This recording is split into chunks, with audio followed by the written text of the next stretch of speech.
ग्राहक अधिकार सुरक्षा संघ पक्षर यूटेक कंप्यूटर प्रशिक्षण केन्द्र में जातीय ग्राहक सुरक्षा दिवस पालित हो जिला उपसभापति तनुजा सतपथी अध्यक्षतार मुख्य अतिथि भाव में राज्यपाल पुरस्कार प्राप्त विचित्रानंद बेबता मुख्य वक्ता भाव में भागवत पाढ़ी जिला संपादक रकम लोकनाथ संयोजक लोकनाथ मिश्र ग्राहक मान सुरक्षा मौलिक अधिकार विषय निज निजर वक्तव्य रखिते ग्राहक मान सुरक्षा मौलिक अधिकार विषय तर्क प्रतियोगिता रखा एथिरे अनेक छात्र छात्री माने मध्य भाग नैथिले एवं शेषे प्रमाणपत्र सहित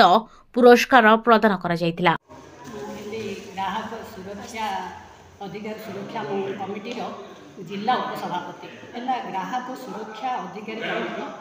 आमे आज माने लोकों को सचेतन करने गोटे जातीय ग्राहक दिवस आज 2023 से आमे कौन करूँ लोकों को सचेतन एवं अवेयरनेस करने आज आम गोटे छोटकाटिया मीटिंग गोटे रखी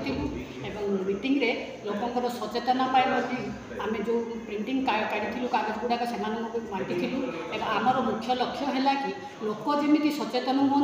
लोक जमी ठकामी न पड़तु लोकंर गरीब भी धनी भी सब ठकामी पड़ुंट आजिका जुगे से केमी सचेतन करूँ यहाँ आम ग्राहक सुरक्षा अधिकार कमिटीर मूल लक्ष्य से आज आम गोटे निष्पत्ति नेलु आज आम गोटे दाबीपत्र लेखाला जोटा कि गैस सिलिंडर माने घर को लेकिन जाऊँच से 20 टंका 25 टंका लेखे दाबी करटा गोटे पोल्यूशन गोटे आ ग्रोसरी दुकान जोटा कि गवर्नमेंट रेट्रे चार्ट प्राइसेस चार्ट बांधु ना सेटा गोटे झुलेवा गोटे अनुरोध कराई इलेक्ट्रिक बिल स्मार्ट मीटर एति गोटे पंपिंग गोटे दबु दाबीपत्र दबु बोली निष्पत्ति नियाला काली आज रविवार जो काली आम एडीएम सार को गोटे दाबीपत्र प्रदान करूँ।